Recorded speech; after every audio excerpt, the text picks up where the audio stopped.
Frieza log. Stardate. On the run. But maybe, tramps like us, baby, we were born to run.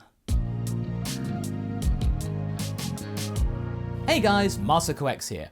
We round off Frieza week with one of my favourite what-ifs to make as of late.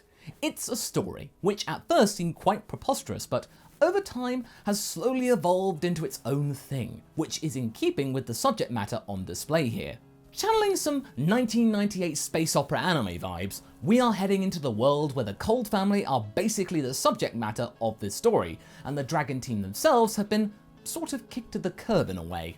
In any case, this guy has transformed himself not into an even more final form, but something much more wholesome, with his own neutral crew, who are keen to make it in the galaxy without the inconvenience of ruling an empire. So interfering. Frieza had changed far beyond recognition, but as we know, his past will come back to bite him on the bum, with a bigger bite than ever. Today, we continue with our trip across North Galaxy, in the form of Frieza turning good, or at the very least, a better version of himself than before. Yes, if you're new to this story, then let me explain. Frieza had been dealt a very bad hand after the Namek Saga, and thanks to a poor choice of words in front of his father, King Cold had deemed him useless, and not long after that, Frieza lost everything, cast out into space. We have seen Frieza have to make do with his lot with very little, and slowly regain some sort of confidence. As well, of course, as some friends along the way. Instead of wanting to get revenge on Goku right now, Frieza's goal had slowly changed to survive against a ravenous Vegeta as it seems, and even more importantly, survive against his father, and unbeknownst to Frieza, his little brother Trojan. Trojan himself was even more maniacal and vicious than Frieza had been when he was created. And by the way, Trojan derived from liquid nitrogen, one of the coldest things you can have. This wasn't good, and I guess the old saying, the lesser of two evils, is very relevant here. What started off as a means of survival had changed into a sort of game of cat and mouse, with Frieza indirectly trying to bring his family down. This isn't for the galaxy or saving anyone, it's for his own sake. Remember, Frieza's neutral right now. In the last part, we saw how badly Trojan wanted to meet his older brother. He had met now his eldest brother Cooler as well as Vegeta, who was tagging along with the Iceling Elder, but King Cold sadly couldn't witness the fruits of this union or get his revenge on his son because his very own child had ended him in a terrible fashion, simply because he talked too much. Trojan was a being of action, and if this was enough to scare Cooler into submission, then think what Frieza must have felt when he sensed that happen, their presence heading towards Yardrat. Fearing for his master's world's safety, our heroes had to flee from their home and escape to the farthest reaches of the galaxy. They had headed for Vampa, and just so happened to stumble upon a couple of Saiyan dregs, in the form of a younger Broly and Paragus. How will these two be able to assist Frieza, Kit and Chilai? Will they help at all? Well, let's resume and see where this goes. Understandably so. Paragus is stunned to see living people other than insects and giant green ferrets for the first time in over 2 decades. What are you doing here? Did you crash land too? Frieza scoffs at this jabbering oaf and inspects the man's clothing, or what was left of it. Saiyan armor. State your name, monkey. Chilai gets a little uppity. Frieza, don't be so mean to the guy. He must be scared out of his mind. I mean, I would be if I'd been on my own for this long.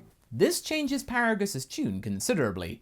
This guy's Frieza? Frieza was here? The Frieza? But what had happened to him? He sort of looked like the Frieza he'd seen before, all that time ago, but he looked different. He tries to keep it together, not wanting to be all submissive just yet. This might be an imposter. So you say you are Frieza? Prove it to me. If you are who you say you are, then maybe we can work something out. No. No? I have nothing to prove. He walks up to Paragus, his smile increasing with every step. You filthy monkeys are all the same. All you strive for is recognition, for a fight, to swing your tails around and assert yourselves for the sake of it. I have long since realized this. You Saiyans are nothing special. I don't see what Father saw in you. To me, you're like everything else, worthless trash. Kit and Chilai are left in a mixture of awe and fear at how venomous their captain could be. Clearly, these Saiyans left a sour taste in Frieza's mouth. Paragus internally has gotten the message, but he still has one ace left up his sleeve. Broly! Sure enough, Broly, like in the original, flies at great speed towards Frieza and lands a punch on Frieza's face. Or at least, the after image of Frieza's face. I almost felt that, monkey. Chilai and Kit, as well as Paragus' mouths widen even more than before. Kit and Chilai hadn't seen the scale of the fight between Frieza and Vegeta firsthand earlier, but now they were feeling it, tasting it even. Broly, who had thought that he had gotten the best of this interloper, barely realizes what has happened before getting a roundhouse kick, sending him flying for hundreds of meters. Who are you? Frieza dusts his shoulders. I believe my colleague has already let the cat out of the bag on that front.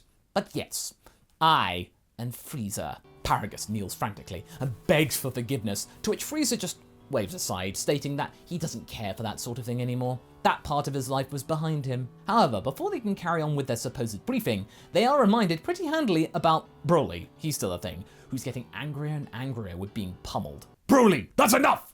This is not your enemy! Broly briefly flinches before Frieza puts a hand out to stop Paragus. Do not interfere. I'll put this giant ape to bed. There's been an itch I wanted to cure for many a year. Kit is looking a little nervous, something he doesn't often exhibit. Do it, boy, can it? This is pointless. We need allies against that maniac of a father of yours, not enemies. Kit's words in themselves are pointless. The fight between Broly and Frieza begins, with the latter dominating, but it starts to become clear, even to the former Emperor, that this ape's power is increasing rapidly, almost by the second. What is this creature? Is this some other Super Saiyan? Super Saiyan? Whatever do you mean? There's no such thing. That's only legend. Frieza is looking a little nervous now. This wasn't Super Saiyan? This was a normal Saiyan? What juice did this guy drink on this planet? Well, we know it's bug juice. Frieza's starting to get a little bit exhausted right now, but Paragus has seen enough. He did not want to be the man responsible for ending Lord Frieza, regardless of his status right now. He pulls out a remote control, and before Broly can attack anymore, a giant shockwave shatters the area, and Broly falls to the ground in agony. Chilai is left horrified, and Kit is disgusted. He rarely got perturbed by such things, but this really ground his gears.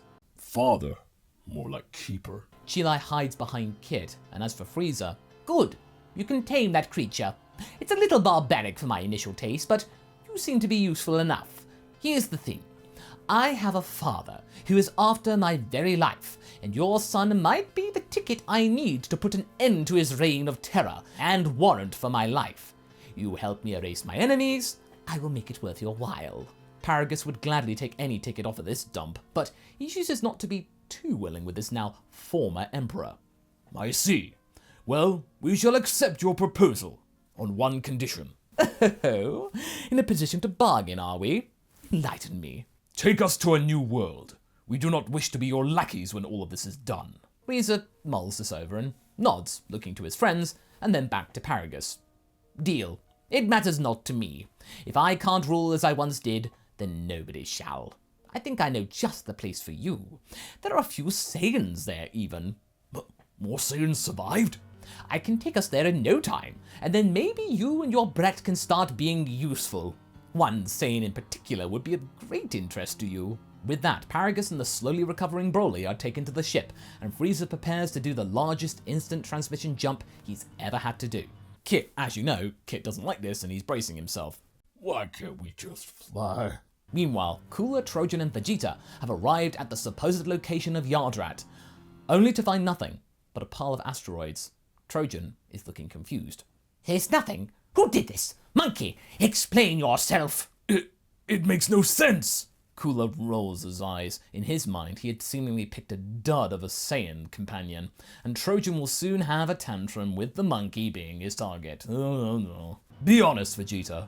Was this a plot to waste our time, Cooler says? How dare you toy with us? Give me one good reason why we shouldn't kill you right now. Vegeta is getting angry, but he then remembers something.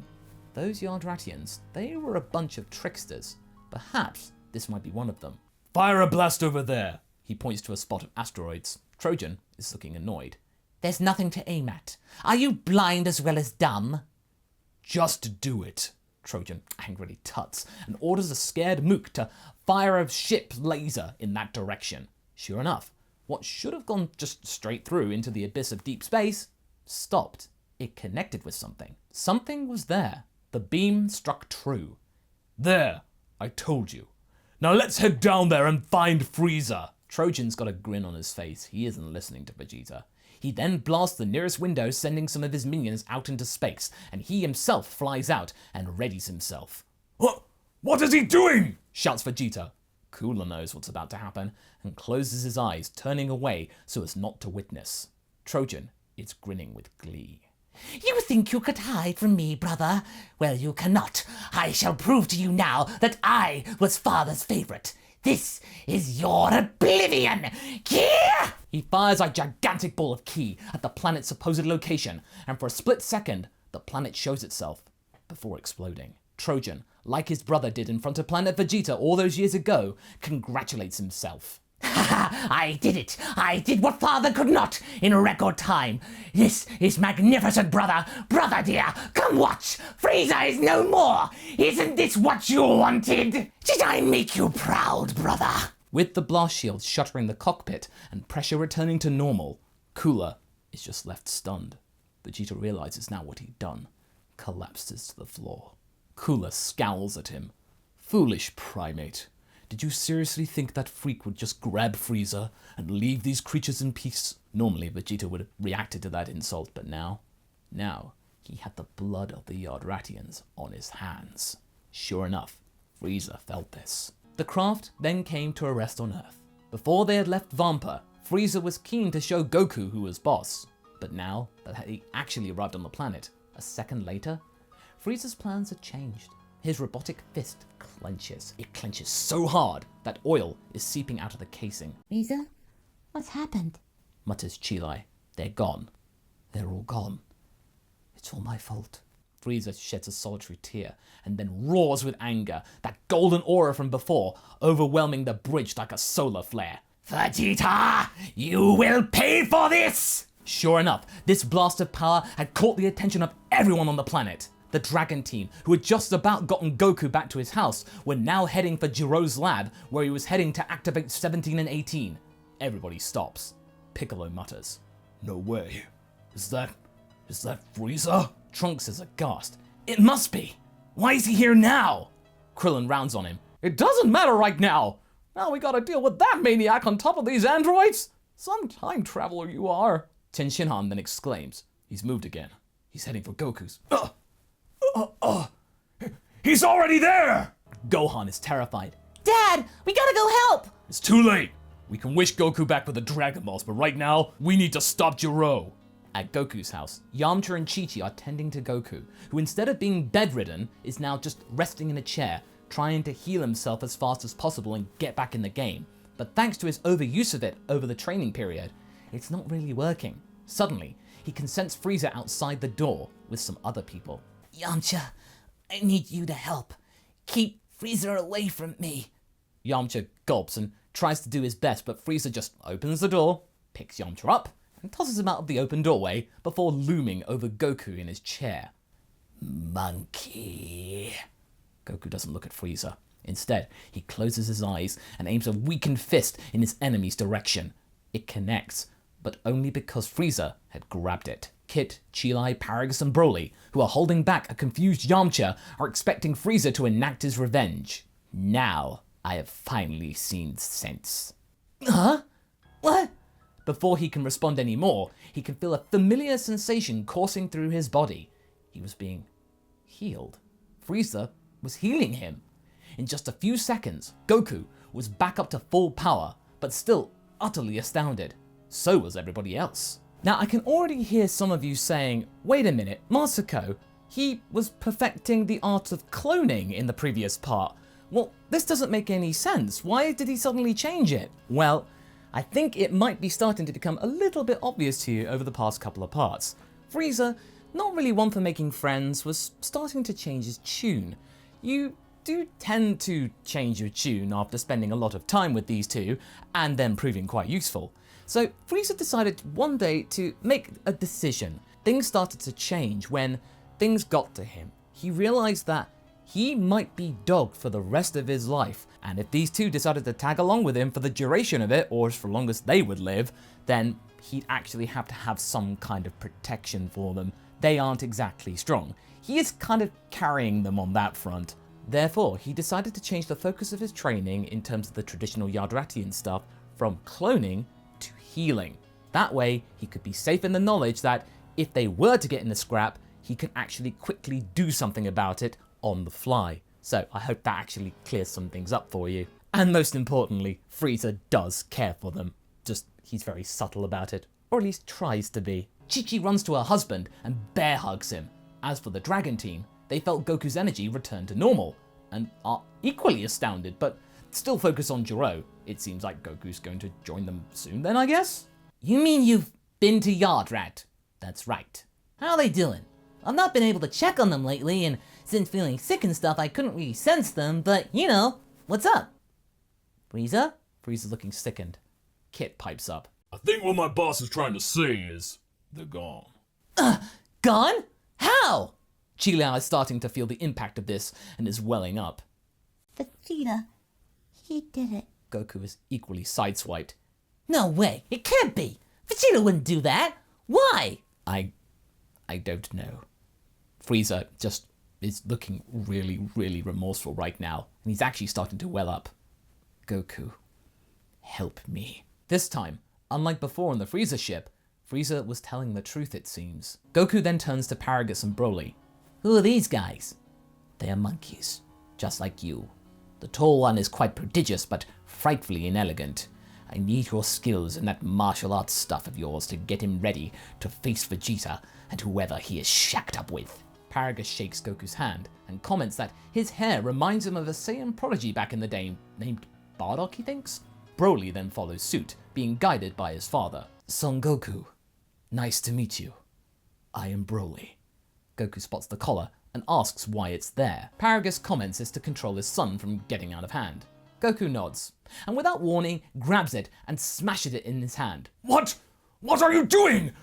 Without that collar, Broly will lose his mind! What have you done? I don't believe in artificially controlling potential. I can sense a lot of it in you, Broly. I think I can help you get a handle on your power. But first, he turns back to Frieza. You need to prove yourself trustworthy. Frieza closes his eyes. Yes, Pibara knew you would say that. I will do whatever it takes to get it through your thick head that I am not the person I used to be. I care not for that old life. Goku is curious at Frieza's brash attitude. This was different. If he had been on Yardrat, he must have been training. Ooh. Goku, honestly, under the surface, is getting a little excited. But there's one more thing he wants to ask. Why did Frieza choose healing to focus on? That is quite simple. To protect my friends. He turns to Kit and Chilai, and they're floored. Well, I'll be. I guess the droid's got a soft spot after all. Hardly. You two are liabilities and need all the help you can get. It's an insurance policy and nothing more. Chilai sees straight through this and gives Frieza a hug. Thank you, boss. And that's where we're going to be leaving things for right now. So what do you guys think? Will you be keen to see Goku and Frieza working together to stop Vegeta and the ever-maddening Trojan?